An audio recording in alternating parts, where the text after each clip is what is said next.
No. For a person who's out there and ends up tired vocally, not in a normal way, because if I'm doing I'll do a major concert with opera and a lot of different types of styles. The next day I'm fatigued, but I'm not I haven't lost my voice. So we're talking about somebody who's past the normal level of tiredness, and it's really kind of raw and a little more beat up than it should be. Yeah. What would you say to a person like that? Because that's clearly vocal health too, because you got to be able to gig, 4 nights a week and maintain and build energy. So what would you say? Because I know that's a loaded question too. There could be 1,000 things going on there. Yeah. But what would one of the first things be that comes to your mind if a guy is overly raw or a gal and, can't really sing that well the next day? What do you think is going on there vocal health-wise? Yeah, the first thing that comes to my mind is I'm role playing here with you, and I'm hearing this scenario.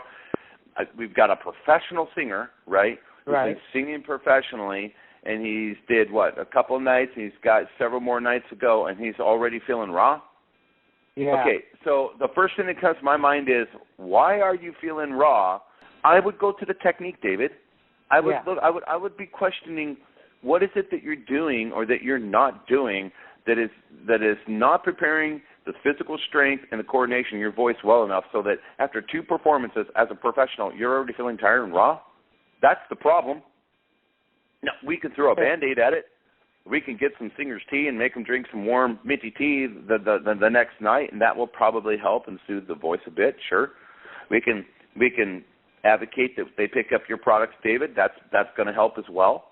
But I think, none of that stuff is a magic bullet. You know it. No, and I would go back to, what are you doing with your vocal technique in your warm up that's creating that situation? My guess would be, and we're just role playing here, is my guess would be is your warm ups are too bottom up, too heavy, too grindy, too throaty, and you're wearing yourself down in the warm up before you've even started singing.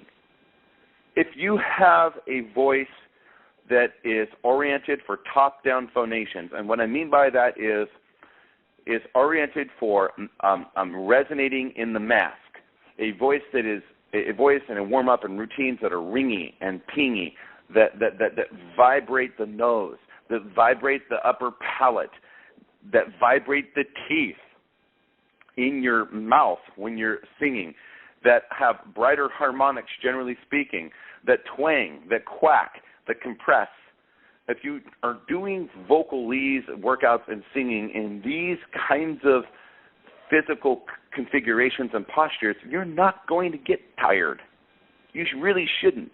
And David, I can say that firsthand with my own experience, because while I'm not singing at the Met, 12 nights in a row, I am singing and on my voice, doing screams and breaching my passaggio all day long, 20 to 25 hours a week.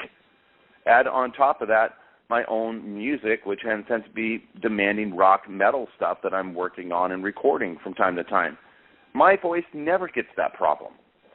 And I think it's mostly because maybe there's some genetics involved in that, but I believe it's mostly because when I phonate, when I make a vocal sound, even when I'm speaking right now, it's a top-down position. You can hear in my speaking voice that it's resonating through my mask. It's an animated, bright sound that's masky, has some nasal resonant colors behind it. It's a sound that's healthy. Be I'm speaking publicly or I'm singing. And if I wasn't in this healthier position, I'd be doing something like this. My voice would be down in my throat. It would be froggy and grindy and woofy and windy. And I would be exponentially wearing down my voice by each passing minute. Yeah, well, you can hear the same thing in mine, because we both know the same thing, in that you're going to speak where you sing, and if you look down, and I often get, I think I've said this on other seminars, somebody will call, and especially if I'm in the middle of vocalizing or I'm working on music, and I'll get a call, and they'll say, hi, I'll say hello, and they'll go, oh, hello, ma'am. we thought we were looking for Mr. Katz because my voice is so highly placed and so mask-oriented. I tell you what we're going to do. We'll I think we'll wrap it up as we do a lot of times because this has been just great content and discussion. I learned a tremendous amount. I do on everyone, but now I learned a whole bunch of more technical stuff that's really going to make me think and take a look at your videos and YouTube and all kinds of your products across the board. Let me just recap for everybody who we had. Robert Lunte, the two major places you can find him. One, of course, the Vocalist Studio, but also the Modern Vocalist. And Rob, maybe you can give a quick shout-out, either a direct cell phone, an email, something if people want to get a hold of you. Well, sure.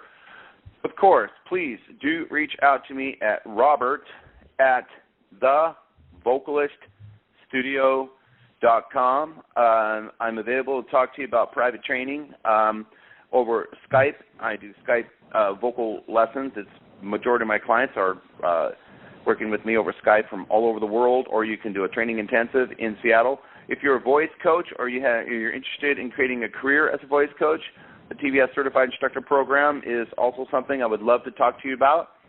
The product, the 4 Pillars of Singing, as I said, it's been sold in over 90 countries around the world.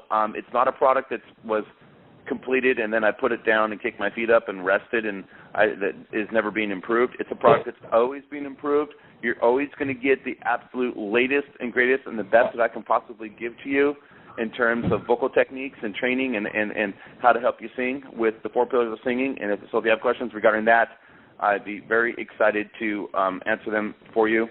And I could go on, but I don't want to keep talking about myself. And but yeah, I'm here to help. But that's why you're here. We wanted to highlight your teaching and what you're doing out there and how you're helping artists and trying to make the world a better place vocally, and that's the goal.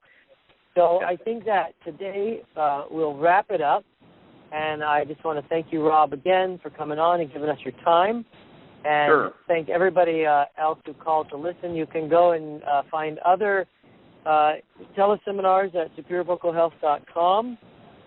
If you sign up an email, they're all free for the taking. There's plenty there.